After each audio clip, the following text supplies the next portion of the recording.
Nah, ketika Rasulullah SAW wafat, terjadi kegemparan karena baru terjadi di hadapan orang Arab ada nabi yang meninggal. Orang Arab kan baru merasakan satu nabi itu, Nabi Muhammad SAW. Jadi bingung untuk memperlakukannya. Sampai-sampai Sayyidina Umar berkata, "Wallahi la asma'u ahadan yadhkuru anna Rasulullah SAW kubid illa darabtuhu bisayfi hadha." Demi Allah, tidaklah aku mendengar ada orang yang mengatakan Nabi meninggal kecuali saya tebas lehernya dengan pedang ini. Gak ada yang berani dengan Umar. Umar ini kan jawara, ya, panglima. Gak ada yang berani. Diam semua. Tapi bingung, Rasulullah sudah tidak bergerak lagi. Ya. Qala wa kana an-nasu ummiyina lam yakun fihim nabiyyun qabla. Ya, yang cerita mengatakan ya orang-orang ketika itu bangsa Arab memang kaum yang ummi, belum pernah ketemu nabi. Jadi bingung ketika ada nabi yang kemudian meninggal, apa yang harus diperlakukan? Ya, kemarin saya ceritakan ya, apakah nanti mau diangkat ke langit, malaikat datang diangkat ke langit, atau yang ngurus malaikat semuanya, atau bagaimana? Enggak ada yang tahu. Makanya mereka pada bingung. Fa'amsakan nas, orang-orang pun nahan diri, enggak berani berbuat apa-apa. Itulah yang akhirnya menyebabkan masa Nabi itu kemudian diurus itu agak lama. Ya, Nabi diurus agak lama. Ya, yaitu setelah hari Selasanya, ya, Selasanya diurus, kemudian dikuburnya hari Rebu, malam Rebu. Faqalu ya Salim intalik ila sahibi Rasulillah SAW. Lalu orang-orang berkata kepada Salim yang cerita ini, Salim, kamu sekarang pergi ke sahabatnya Rasulullah. Siapa beliau? Abu Bakar. Ya, sahabatnya Rasulullah yaitu Sayyiduna Abu Bakar. Fad'uhu, panggil. Fa'ataitu Abu Bakrin wa huwa fil masjid. Maka aku pun segera mendatangi Abu Bakar yang ketika itu beliau ada di masjid. Ya, rumah Abu Bakar agak jauh sedikit di Awali. Ya, Awali agak jauh sedikit. Ya. Fa'ataituhu abki dahishan. Maka aku mendatangi Abu Bakar yang ketika itu ada di masjid dalam keadaan dahish, kaget, pikirannya itu bingung lah ya, bingung. Sambil nangis. Falamma ra'ani qala li, ketika beliau Abu Bakar melihatku, maka beliau berkata, aku bida Rasulullah SAW, langsung ada firasat kan, apakah Rasulullah SAW sudah wafat? Qultu, aku berkata, Salim berkata, inna Umar yaqul la asma'u ahadan yadhkuru anna Rasulullah SAW kubit illa darabtuhu bisayfi hadha. Ya, Salim enggak menjawab apa-apa, tapi dia mengatakan perkataan Umar yang tadi itu, demi Allah tidaklah aku mendengar seorang mengatakan Abu Bakar wafat kecuali aku tebas dengan pedangku ini. Cepat-cepat Abu Bakar akhirnya ke tempat Rasulullah. Faqala li intalik, lalu Abu Bakar berkata, ayo cepat kita berangkat. Fantalaqtu ma'ahu, maka aku pun berangkat bersama beliau. Faja'a, akhirnya beliau datang sampai. Wan nasu qad dakhalu ala Rasulillah SAW. Sementara orang-orang sudah mulai berdatangan masuk ke kamar Nabi. Ramai keadaannya, ya, luar biasa ya, keadaan sangat mencekam, keadaan pada takut apa yang sebenarnya terjadi, nggak ada yang tahu. Faqala, lalu Salim berkata, ya ayuhan nas afrijuli. Abu Bakar berkata, wahai orang-orang, ayo minggir, kasih jalan aku, kata Abu Bakar, ya, kasih jalan aku. Afrijuli, afriju artinya lapangkan, ya, kosongkan. Fa'afrajulahu, akhirnya dikosongkan jalan. Abu Bakar masuk. Abu Bakar tokoh ya. Jadi semua hormat luar biasa kepada beliau. Beliau datang minggir semuanya. Faja'a hatta akabba alaih. Lalu beliau datang masuk kamar lalu langsung memeluk Rasulullah sallallahu alaihi wasallam. Wa massahu, lalu dipegang, ya, dipegang Rasulullah. Faqala innaka mayyitun wa innahu mayyit. Engkau, ini mengutip ayat dalam Al-Qur'an, ya. Innaka mayyitun wa innahum mayyitun. Engkau akan meninggal dan mereka pun akan meninggal, kata Allah. Ya, Abu Bakar ingat ayat itu bahwa Nabi akan meninggal dan ini saatnya sudah datang. Ya, innaka mayyitun, engkau akan meninggal. Tsumma qalu, lalu orang-orang pun kan menunggu apa reaksi Abu Bakar, apa komentarnya, apakah Rasulullah meninggal atau bukan, atau belum meninggal. Tsumma qalu ya sahiba Rasulillah, aku bida Rasulullah SAW, wahai sahabat Nabi, apakah Rasulullah sudah wafat? Gitu, ingin memastikan. Qala na'am, ya, beliau sudah wafat. Ya, langsung keadaan berubah. Fa'alimu an qad sadaq, maka mereka pun langsung yakin Abu Bakar berkata benar. Ya, jadi keraguan mereka terjawab sudah. Abu Bakar pasti berkata benar. Qalu ya sahiba Rasulillah sallallahu alaihi wasallam ayusalli ala Rasulillah. Lalu mereka bertanya lagi, wahai sahabat Nabi, apakah Rasulullah itu nanti perlu kita solatkan seperti kita orang biasa? Karena pikiran mereka solat kan memang untuk memintakan ampun. Rasulullah kan nggak ada dosa.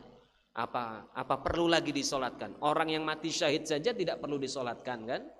Rasulullah kan lebih dari itu. Ya, apakah perlu disolatkan? Qala na'am, ya. Ya, Rasulullah disolatkan seperti layaknya kita disolatkan. Qalu wa kaifa, bagaimana, kata mereka, bagaimana nyolatinnya? Qala yadkhulu qaumun fayukabbirun wa yusallun wa yad'una thumma yakhrujun thumma yadkhulu qaumun fayukabbirun wa yusallun wa yad'un thumma yakhrujun hatta yadkhulan nas. Jadi Abu Bakar itu akhirnya menjelaskan gimana tata caranya. Jadi jasad Nabi itu tidak dipindahkan dari kamar. Jadi tetap di kamar itu. Jadi nanti setelah selesai dimandikan, dikafani baru disolatkan. Bukan disolatkan ketika itu ya, tapi ini dimandikan dulu. Lalu kata Abu Bakar, ya, sekelompok orang masuk, lalu dia bertakbir, maksudnya solat, ya, wa yusallun, lalu dia solat, wa yad'un, berdoa, thumma yakhrujun, lalu keluar, thumma yadkhulu qaumun, lalu masuk sekelompok yang lain, fa yukabbirun wa yusallun, lalu mereka takbir melaksanakan solat, wa yad'un, thumma yakhrujun, lalu berdoa dan keluar, hatta yadkhulan nas, sampai semua orang masuk. Jadi karena kamarnya kan kecil, ya, jadi yang masuk itu sekelompok.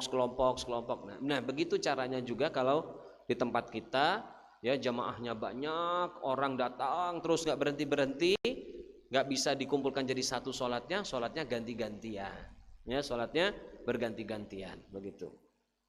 Yang sudah sholat tidak boleh sholat lagi, ya, dalam mazhab kita, mazhab Syafi'i, kalau sudah sholat jenazah maka kita tidak boleh sholat lagi, ya.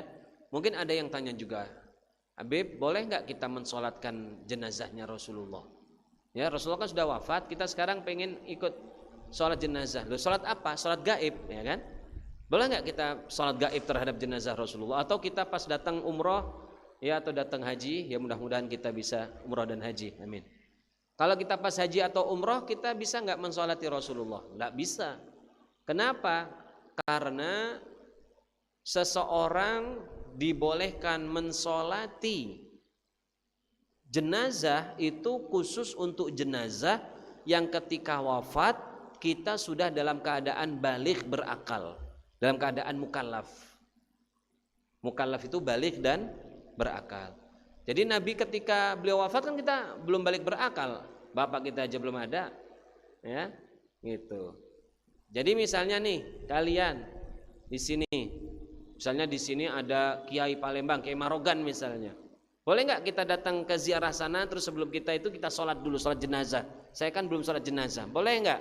Nggak boleh, karena ketika beliau wafat kita belum ada.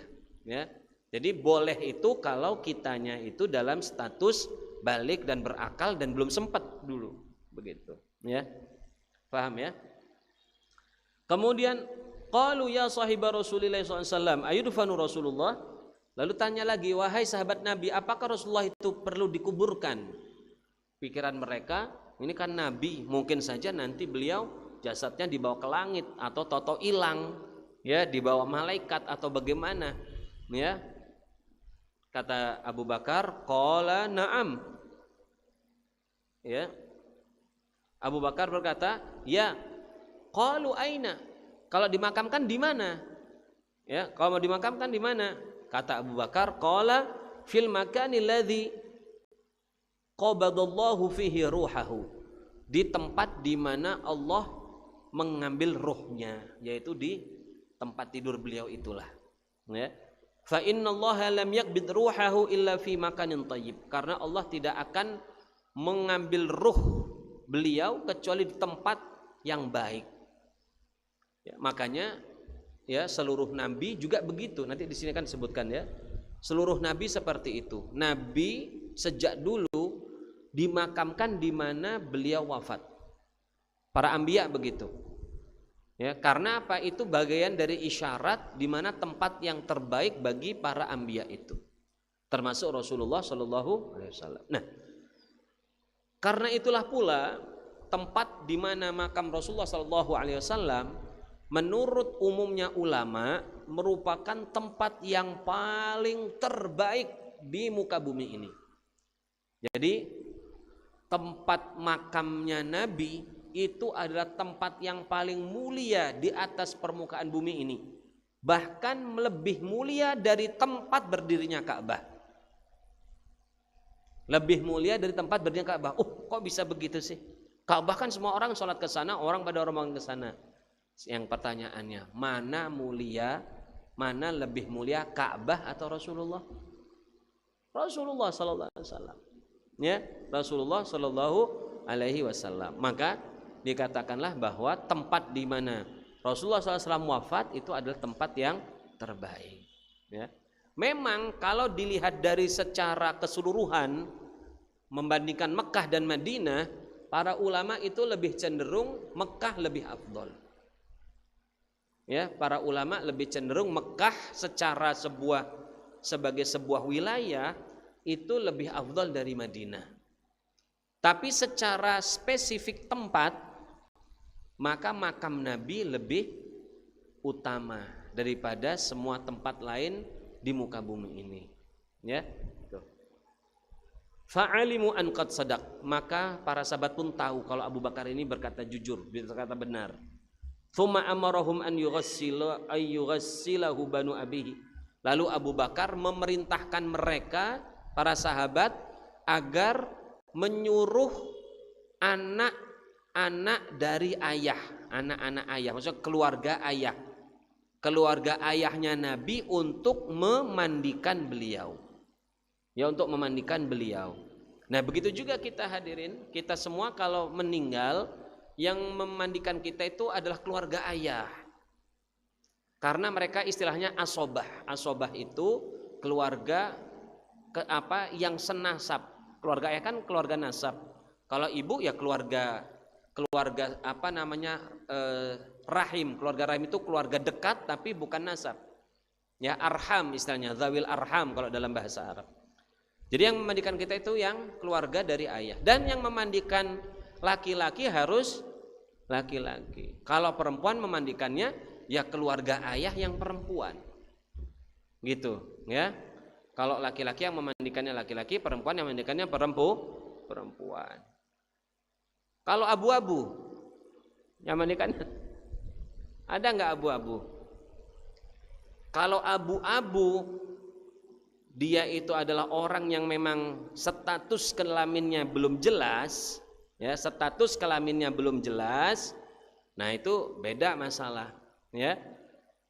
Tapi kalau itu bukan abu-abu, itu gosong itu udah, ya.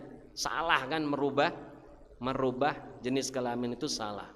Jadi jenis kelamin disesuaikan dengan aslinya. Nah kan setelah ada kejadian kemarin, sekarang yang transgender mulai mikir ulang untuk aneh-aneh lagi ya. Ada transgender sudah menyatakan saya ini transgender, tapi kalau sholat tetap pakai sarung katanya. Ya, minta matinya nanti yang ngurus sebagai laki-laki. Ya itu ada hikmahnya ya. Ya, kita hati-hatilah, itu perbuatan dosa besar. Ya, jangankan mengganti, cuma kita bergaya, ya, kita bergaya seperti yang bukan hakikat kita, itu pun sudah dosa besar, apalagi sampai mengganti. Naudzubillah min dzalik. Kembali lagi ke sini. Jadi lalu Abu Bakar menyuruh sahabat agar keluarga Nabi laki-laki yang memandikan. Siapa yang memandikan Nabi? Yang memandikan Nabi SAW itu adalah Sayyiduna Ali. Jadi Ali memang sudah dapat pesan dari Rasulullah SAW untuk memandikan Rasulullah SAW. Apa hubungan Ali dengan Rasulullah statusnya? Apa hubungannya? Mantu. Kalau mantu itu karena pernikahan. Kalau hubungan kekeluargaan nasab apa? Sepupu. Ya, Nabi kan nggak punya anak laki-laki. Anak laki-lakinya sudah wafat semua. Ya, cucu beliau masih kecil-kecil. Cucu laki-laki itu baru Hasan dan Husain. Ya, yang masih hidup, yang ketika itu hidup usianya pun baru 7 tahun. Jadi masih kecil, nggak bisa. Jadi yang mandikan yang paling dekat Ali. Ya, lalu dibantu oleh Abbas. Abbas ini pamannya Nabi yang paling kecil, dan anaknya. Abbas ini bapaknya Abdullah ibnu Abbas, ya. Lalu dibantu dengan anaknya namanya Fadl. Ya, Fadl ini adiknya Ibnu Abbas, adiknya Abdullah bin Abbas. Tapi bantu, ya. Nah, Ali dipesankan kepada Rasulullah SAW, tidak boleh ada yang mandikan kecuali Ali. Karena orang lain kalau ada yang mandikan, melihat aurat Nabi langsung buta matanya. Itu pesan Nabi. Jadi Abbas dan Fadl ketika ikut memandikan, jadi yang memandikan satu. Nah begitu juga kita kalau mandikan jenazah. Ini jenazah kita mandikan, yang memandikan itu cuma satu.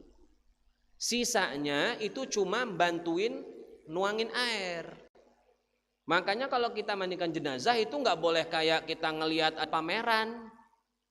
Kita kalau kadang-kadang kalau nggak ngerti kan pada ribut, pada ngintip-ngintip, anak kecil nggak ikut ngelihat begini. Nggak benar begitu, salah total. Ya, jadi kalau kita mandikan tempat tertutup, ya paling-paling 3 orang sudah cukup, 3 orang 4 orang. Petugasnya 1, yang 3 pembantu. Gitu, ya. 1 aja, jangan ganti-gantian ikut nyiram. Nggak benar. 1. Ya. Nah itu Ali yang nyiram, yang apa? Yang ini. Yang lainnya ada Abbas, ada Fadl, dalam riwayat yang lain ada Usamah bin Zaid dan lain sebagainya. Semuanya hadir di situ, ada berapa orang? 2-3 orang, semuanya tutup mata semua. Pakai kain, ditutup matanya. Karena apa? Kalau ngelihat jasad Nabi, ketika Nabi lagi dimandikan, kelihatan auratnya, buta langsung saat itu juga. Subhanallah. Ya, kecuali Ali yang dikasih pesan untuk beliau yang mandikan. Itu pun beliau sangat hati-hati. Ya, nah memang Rasulullah SAW itu pernah kita bahas dulu. Beliau itu sangat menjaga matanya. Beliau nggak melihat aurat. Auratnya sendiri, aurat besar ya khususnya. Nabi nggak ngelihat. Ya. Makanya jangan biasakan itu kalian ya. Gak boleh dilihat. Kalau kita mau menjaga mata kita supaya baik, ya, jangan dilihat. Bahkan suami istri pun sebaiknya tidak melihat aurat besar pasangannya. Suami istri yang tidak ada aurat diantaranya, seperti Nabi itu begitu. Aisyah berkata, beliau tidak pernah melihat kepadaku dan aku tidak pernah melihat kepadanya. Maksudnya aurat besarnya. Tapi itu tidak wajib ya, nggak wajib, itu anjuran saja, nggak wajib. Itu bagian dari adab yang tinggi dari Rasulullah SAW. Kembali lagi ke sini. Jadi yang memandikan itu siapa? Sayyiduna Ali. Nah, ketika sudah Abu Bakar sudah menjelaskan itu kepada orang, lalu Abu Bakar cepat-cepat pergi dengan Umar dan para orang-orang Quraisy. Para sahabat-sahabat muhajirin semuanya pergi bareng, ngumpul di sebuah tempat. Di tempat itu sudah menunggu orang-orang Ansor. Mereka menunggu untuk menentukan siapa yang menjadi pemimpin. Orang-orang yang nggak senang kepada ahlu sunnah. Ini di sini mulai kita harus paham ya kisahnya dengan baik. Kalau kita nggak paham, kelompok Syiah paling suka untuk membuat ragu-ragu kita dari kisah-kisah ini. Orang Syiah itu kan memang gak senang kepada ahlu sunnah, itu sejak peristiwa pengangkatan khalifah. Ya, mereka itu mulai nggak senang dari situ. Makanya Syiah itu merupakan kelompok yang asalnya itu adalah kelompok yang yang terbentuk berdasarkan subjektivitas politik lah, sebab karena politik, masalah politik. Dia nggak senang Abu Bakar yang diangkat, pengennya Ali, ya, kepinginnya Ali. Tapi Abu Bakar kan yang memang yang terbaik. Nah di sini harus paham kita. Salah satu di antara syubhatnya dikatakan, itu lihat sahabat-sahabat, lihat Abu Bakar, Umar, ya, belum ngurus Rasulullah belum diurusin jenazahnya, udah ribut siapa yang mau jadi presiden. Nah kan itu kalimatnya kan jelek ya. Ini Rasulullah biarin aja dia ngurus masalah siapa yang jadi pemimpin. Memang ini otak jelek begitu Pak, mereka ngomongnya kira-kira seperti itu. Ini kita harus tahu bahwa urusan jam berapa ini? Setengah 12. Jadi kita harus mengerti para hadirin, bukannya Abu Bakar itu tamak terhadap kepemimpinan, sama sekali enggak. Para sahabat itu paling jauh enggak mau masalah urusan dunia karena tanggung jawabnya besar. Ya, kalau kita enggak mampu enggak usah ikut-ikut dalam memimpin itu. Ada sahabat Nabi ahli ibadah, zuhud, namanya Abu Dzar, enggak pingin dunia. Nggak pengen dari dunia, biar jauhlah dari dunia. Suatu ketika tapi Abu Dzar ini mungkin karena belum memahami ya dengan baik, ngomong sama Nabi, ya Rasulullah, istamilni, angkat aku jadi istilahnya pembantumu lah dalam urusan penguasaan itu. Maksudnya minta diangkat jadi gubernur atau apa gitu. Lalu kata Rasulullah, innaka rajulun dhaif. Abu Dzar, kamu itu laki-laki yang lemah. Lemah bukan lemah iman, bukan. Imannya top. Abu Dzar itu ahli ibadah, zuhud, nggak cari dunia sama sekali. Tapi kita ini hadirin, masing-masing kita itu punya karakter masing-masing. Kita tahu masing-masing kita itu lemahnya di mana. Ada orang lemahnya itu duit. Kalau udah ngeliat duit, hijau matanya, nggak bisa dirubah lagi udah. Ada orang nggak kuatnya dengan perempuan, udah dikasih gitu godaan perempuan, udah nggak kuatnya. Ada orang hobinya cari jabatan, ngotot dia pengen jadi ketua Irma, habis itu nanti jadi ketua ini, pengen cita-cita saya 20 tahun lagi jadi ketua Yayasan Masjid Agung. Waduh repot, nggak tahu dia ini dari mana. Itu dari kepala desa pengen jadi camat pengen jadi bupati pengen jadi ini, saya pengen jadi presiden nanti. Itu tapi bukan sekedar omongan dia, tapi dia benar-benar pengen ini. Berarti dia itu orang itu godaannya jabatan. Kita kalau punya satu di antara tiga itu, jangan coba-coba cari kekuasaan di dunia. Udahlah, kita orang lemah. Bukan kita itu jelek, enggak apa-apa. Daripada kita rusak. Udah kita mau ibadahnya pengen bagus, pengen menghadap Allah dengan baik, gara-gara masalah duit sedikit kepleset, ditangkap KPK cuma gara-gara duit secuil. Ya kan? Gara-gara macam-macam lah sekarang ini. Sudahlah, yang enggak kuat, yang merasa enggak kuat, enggak usah masuk. Tapi yang kuat bagus masuk ke sana, ke politik bagus yang kuat. Tapi kalau melihat duit biasa aja sih, ngelihat jabatan biasa, ngelihat perempuan biasa. Nah itu bagus jadi pemimpin. Tapi kalau nggak kuat jangan. Ya. Nah jadi Abu Bakar ini orang yang kuat. Dan beliau sudah diisyaratkan dari Nabi, beliaulah pemimpin. Maka beliau pegang itu.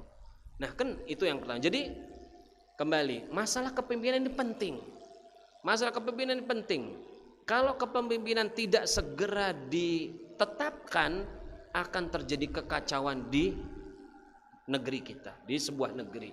Maka itu pikiran cerdas justru dari seorang Abu Bakar dan Umar serta sahabat lain, ketika bersegera menetapkan siapa pemimpin, itu pinter itu berarti orang. Bukannya malah dia itu apa namanya pingin dunia, bukan. Itu pinter, itu berarti pikiran dia maju ke depan.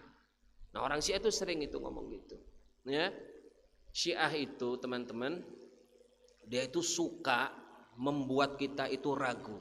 Dia cari kisah-kisah yang enggak kuat, lalu diceritakan kepada, oh ceritanya bukan begitu, ini loh cerita yang benernya begini gitu. Salah satunya juga di sini, ketika Abu Bakar dan para sahabat itu muhajirin kumpul bersama Ansor, kebetulan ya nggak tahu lah kenapa sebabnya ya, para ulama sudah jelaskan, saya nggak ingat itu ceritanya. Tapi yang jelas Ali itu nggak hadir. Ali itu nggak hadir di dalam pengangkatan itu. Itu juga jadi bahan kompor. Kita lihat tuh Ali dari awal memang dia nggak setuju sama Abu Bakar, makanya dia nggak datang, nggak ikut, gitu ngomongnya. Astagfirullah. Tuh otak kalau udah kotor begitu itu. Ya.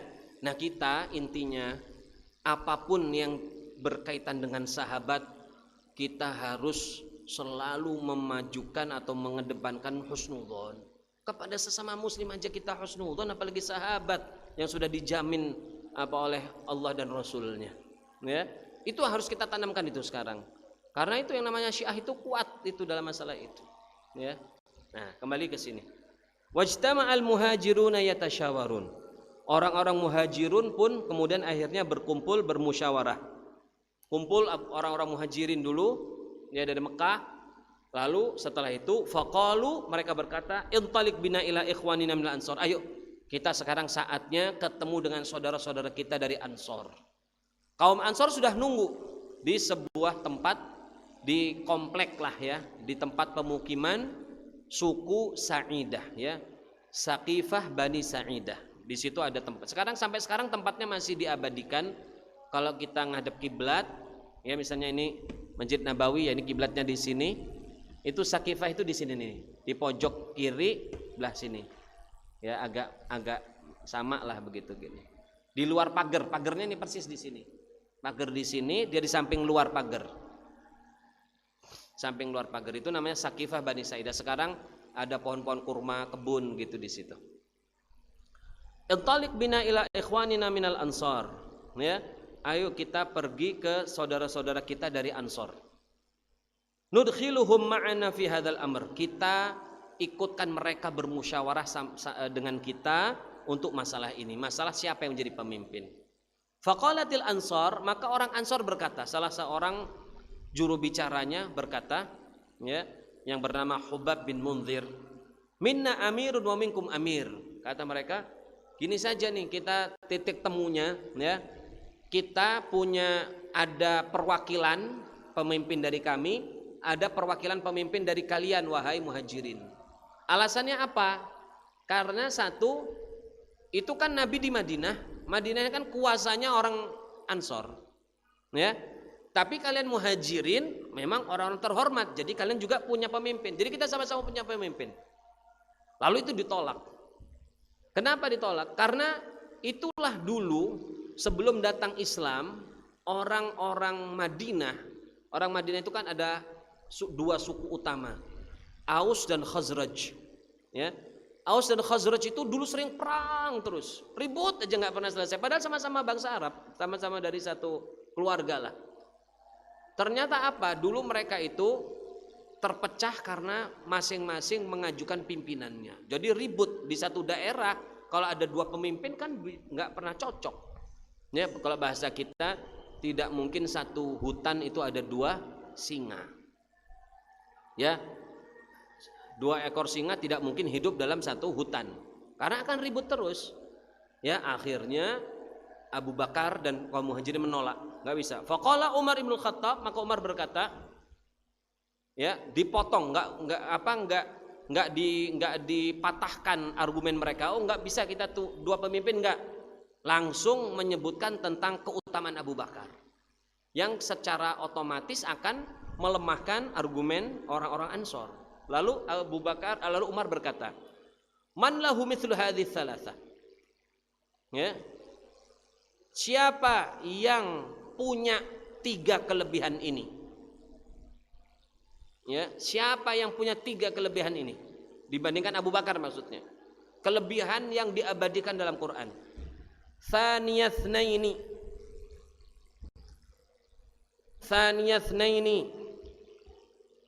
Orang kedua dari dua orang. Maksudnya ketika peristiwa Nabi itu ada di ada di Gua Thur ya, cerita ketika Nabi itu hijrah. Kalau kita sempat ingat ya, Abu Bakar dan Rasulullah SAW, ya Rasulullah SAW dan Abu Bakar kan beliau bersembunyi di Gua Thur, cuma berdua di tempat itu, nggak ada yang lainnya. Tahu-tahu tiba-tiba datang orang kafir Quraisy mengecek tempat itu, ya. Tapi dengan kuasa Allah mereka nggak bisa lihat ke bawah. Jadi mata mereka nggak ke bawah. Padahal kalau mata mereka ke bawah pasti kelihatan. Orang nggak ada tempat persembunyian. Gua Thur itu kecil goanya, nggak dalam gitu, enggak, kecil. Kayak bukan goa lah, kayak mihrab begitulah kira-kira. Kayak mihrab kotak kecil begitu, ya. Jadi nggak besar. Jadi kalau orang masuk situ pasti ngelihat lah, nggak mungkin nggak ngelihat kan. Tapi memang ditutup mata mereka oleh Allah. Jadi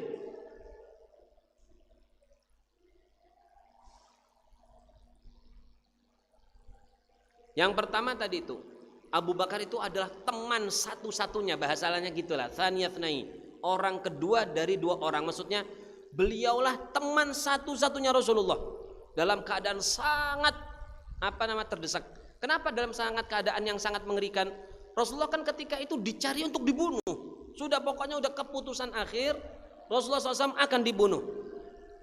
Jadi kalau ketemu langsung dibunuh Rasulullah dan Abu Bakar sekalian. Gitu. Jadi dalam keadaan yang sangat kritis, siapa temannya yang dipilih untuk menemani keadaan kritis? Abu Bakar. Berarti betapa kepercayaan Rasulullah kepada Abu Bakar dan betapa pengorbanan Abu Bakar itu sudah tahu Rasulullah. Teman setianya, ya. Yang kedua, ya, adalah dikatakan di situ, tsaniyatnaini idhuma fil ghar idh yaqulu li sahibi la tahzan. Ketika mereka berdua ada di goa, beliau berkata kepada li sahibihi, kepada sahabatnya, la tahzan, jangan sedih, jangan takut. Yang menjadi poin apa? Di sini Allah Subhanahu wa taala menyebut Abu Bakar itu sahabatnya. Sahabatnya siapa? Sahabatnya Rasulullah.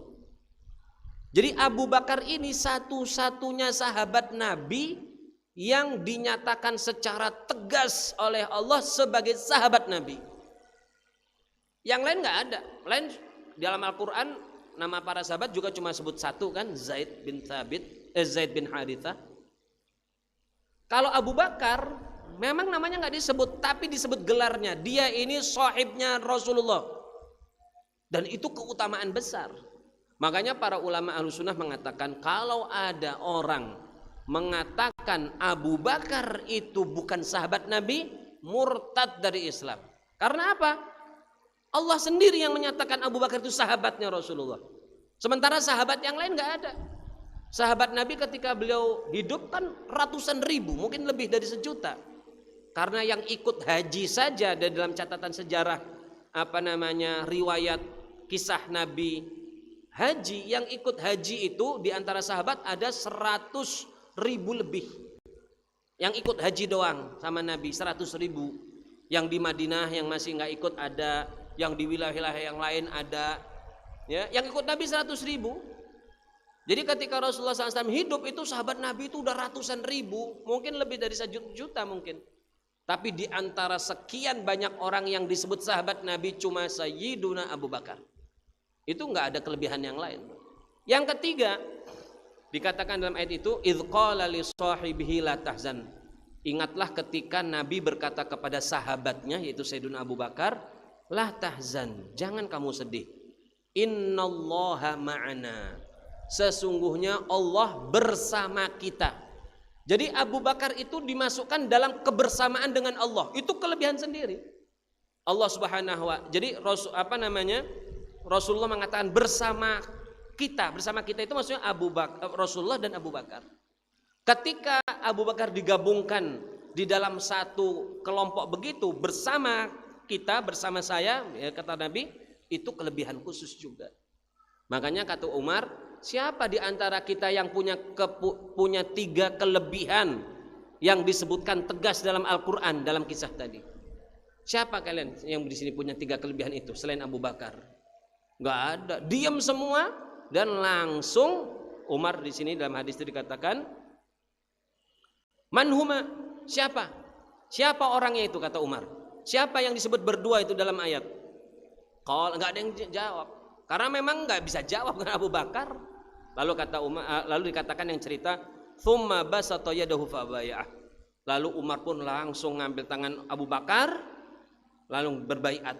Berbaiat maksud sumpah setia. Aku menyatakan diri berbaiat, bersumpah setia dalam kepemimpinan. Kalau udah sumpah setia nggak boleh dibatalkan. Artinya apapun bela. Begitu. Wa bay'ahun nasu bai'atan hasanatan jamilah. Akhirnya orang-orang pun membaiat Abu Bakar. Jadi setelah peristiwa itu, ini ada tambahan lain. Setelah peristiwa baiat itu, itu kan hari Senin. Ya, pas hari Selasa, setelah Rasulullah SAW itu diurus jenazahnya semua, Abu Bakar dan para sahabat semua ada di Masjid Nabawi. Mereka langsung melaksanakan sholat. Lalu Abu Bakar khutbah perdana sebagai seorang pengganti Nabi. Ya, nah ketika itu sebelum khutbah itu para sahabat sudah mengangkat sumpah setia lagi secara bersama-sama. Nah di dalam sumpah setia tersebut sudah ada Ali. Jadi Ali juga ikut sumpah setia ketika itu. Jadi Ali itu bukan yang menolak Abu Bakar, tidak. Ya, tapi dia baru mengangkat sumpah setianya itu pada hari kedua. Setelah semua masyarakat berkumpul, Ali ikut berbaiat kepada Abu Bakar dalam peristiwa itu. Setelah itu baru Abu Bakar menjadi sholat imam, khutbah, kemudian malamnya baru menguburkan Rasulullah Shallallahu Alaihi Wasallam. Itulah kejadian singkatnya. Ini peristiwa ini sangat-sangat harus kita pahami dengan baik. Kalau tidak, kita nanti akan mudah digoyang-goyang, khususnya oleh saudara-saudara kita yang Syiah itu. Ya, Syiah itu bagian dari kaum muslimin karena mereka masih menyembah Allah, mereka sholat. Ya, ada sih memang mereka punya pemikiran-pemikiran yang mengeluarkan dari Islam, ada, tapi enggak semuanya. Ya, tidak semuanya. Baik. Ini saya baca satu hadis lagi, hadis penutup ya, saya bacanya cepat saja. Hadis terakhir, qala hadatsana Nasr bin Ali qala hadatsana Abdullah ibn Zubair syaikhun bahili qadimun basriyun qala hadatsana Thabitun al-Bunani an Anas bin Malik radhiyallahu anhu qala. Diriwayatkan dari Anas bin Malik radhiyallahu anhu, ia berkata, lamma wajada Rasulullah sallallahu alaihi wasallam min karbil mauti ma wajad.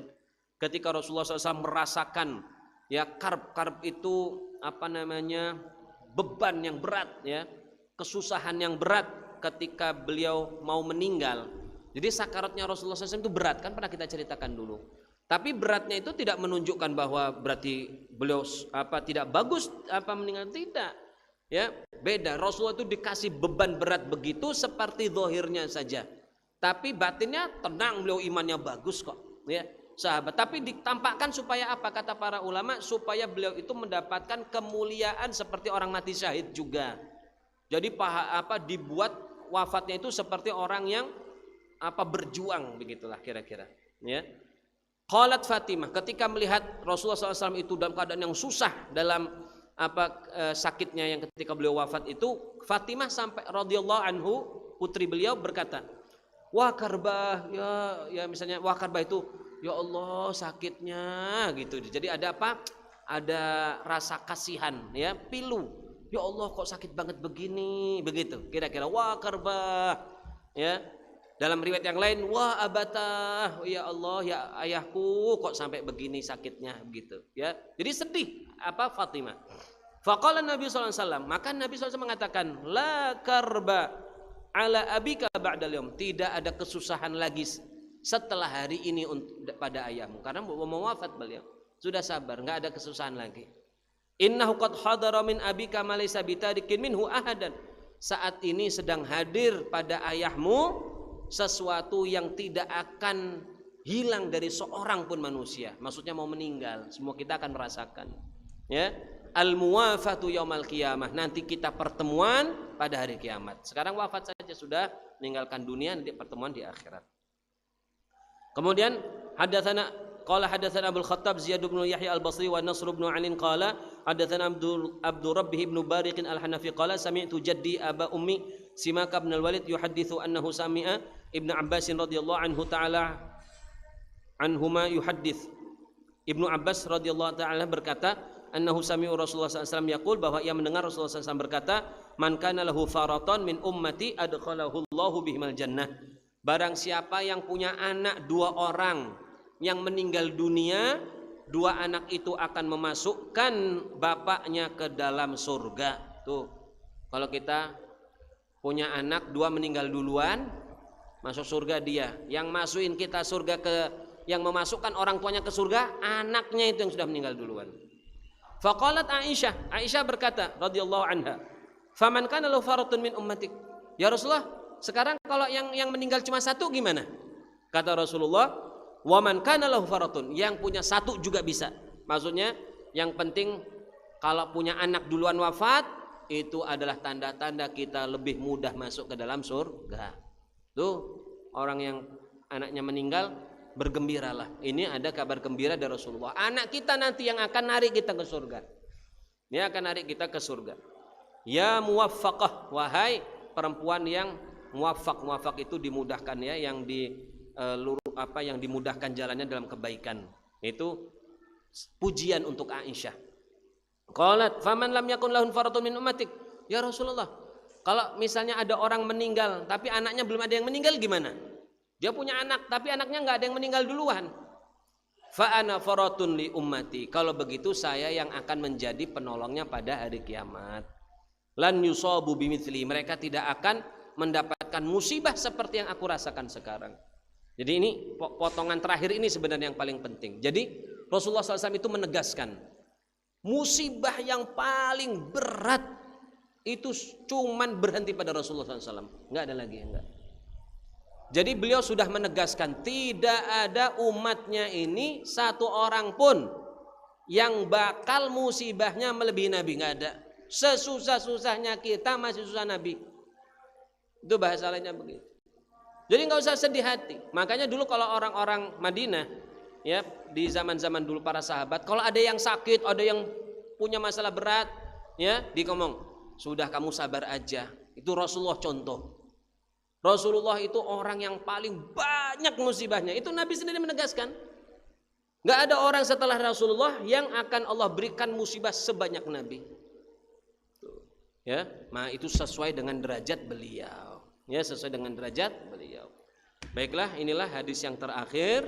Berikutnya kita akan masuk bab yang ke-55 nanti berikutnya tentang warisannya Rasulullah Shallallahu Alaihi Wasallam. Baik, ada sisa waktu sedikit, silakan kalau ada yang bertanya.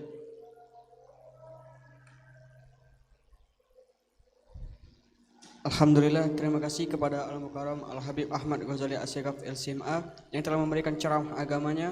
Semoga apa yang beliau sampaikan dapat bermanfaat bagi kita semua dan dapat kita amalkan dalam kehidupan kita sehari-hari. Amin ya rabbal alamin. Baik, selanjutnya kita masuk ke sesi tanya jawab. Bagi teman-teman yang ingin bertanya, dipersilakan. Ya, silakan, langsung saja. To the point ya, waktunya sudah mepet. Bismillahirrahmanirrahim. Assalamualaikum warahmatullahi wabarakatuh. Waalaikumsalam warahmatullahi wabarakatuh. Jadi izin bertanya, bahwasanya ketika kita ada keluarga kita memandikannya itu sering seperti yang di adat atau mandikan baris panjang, Bib. Gimana? Mandikan sholat jenazah. Ya, Nah, bahwa ada yang panjang sampai ada yang 8 ikut uang, Bib. Oh ya, mandi di atas kaki-kaki anaknya ya. Ya, Ya mungkin di Palembang itu. Mungkin itulah, Bib. Ya itu sebenarnya kurang pas juga. Apalagi kalau misalnya yang meninggal ibu kita, ya ibu kita perempuan, meskipun yang kakinya yang selonjor ini anaknya sendiri, mahramnya sendiri, itu nggak pantas. Meskipun itu mahram, kita kan tidak boleh melihat seluruh bagian tubuhnya kan, meskipun mahram. ibu kita itu mahram, apa kita boleh melihat bagian-bagian tertentu? Kalau itu mahram, kita nggak boleh lihat itu antara pusar sampai dengan lutut, nggak boleh, itu yang jelas, ya. Begitu juga bagian yang lain kalau membawa menimbulkan syahwat, nggak boleh. Makanya yang seperti itu saya kira kurang baik lah ya, karena ya takut aja, kan kita pengen menghormati ibu kita, ini kan terakhir. Ya ada yang lebih bisa terhormat, taruh di tempat yang ini. Nanti ketika mau mengkafani ada orang khusus, sudah selesai semua baru kita masuk, kita mensolatkan, itu udah lebih dari cukup. Ya sudah lebih dari cukup gitu. Karena apa? Ya itulah ada larangan-larangan. Ya kita nggak boleh lihat aurat. Kalau tersikap aurat kan dosa. Orang tua kita juga kena nanti. Kasihan dia udah meninggal malah kena daripada kita juga. Wallahu a'lam. Ada lagi? Minta apa bukunya?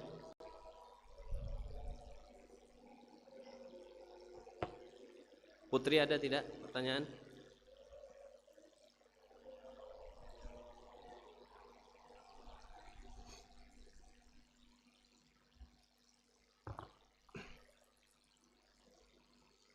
Ini ada doa syifa yang kita baca dulu.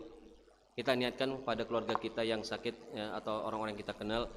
Ya, Al-Fatihah binati syifa. Syifaan ajaran syifaan li ghadi sallallahu alaihi ila Nadila Destrianti binti Asdaran Dipi. Wa ila mardana wa mardakum wa mardal muslimin. Anallahu yashfihi syifaan ajilan syifaan li ghadi sallallahu alaihi wa hadratin Nabi sallallahu alaihi wasallam. Al-Fatihah. A'udzu billahi minasyaitonir rajim. Bismillahirrahmanirrahim. Alhamdulillahi alamin arrahmanir rahim maliki yaumiddin.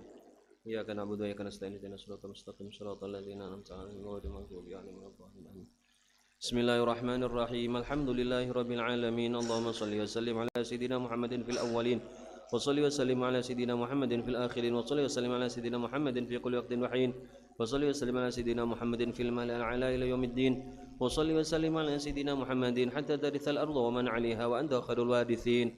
ولقد أشرت لنعت من أوصافه تحيي القلوب وتهيج الأشجان والله قد أثنى عليه فما يساوي القول منا أو يكون ثنانا لكن حبا في السرائر قد دعا لمديح صفوة ربنا وحدانا وإذ امتزجنا بالمودة ها هنا نرفع أيدي فقرنا ورجانا للواحد الأحد العلي إلهنا متوسلين بمن إليه دعانا مختاره وحبيبه وصفيه زين الوجود به الإله حبانا يا ربنا يا ربنا يا ربنا بالمصطفى اقبلنا أجب دعوانا أنت لنا يا ذخرنا في هذه الدنيا وفي أخرانا أصلح لنا الأحوال واغفر ذنبنا ولا تؤاخذ ربي إن أخطانا واسلك بنا في نهج طه المصطفى ثبت على قدم الحبيب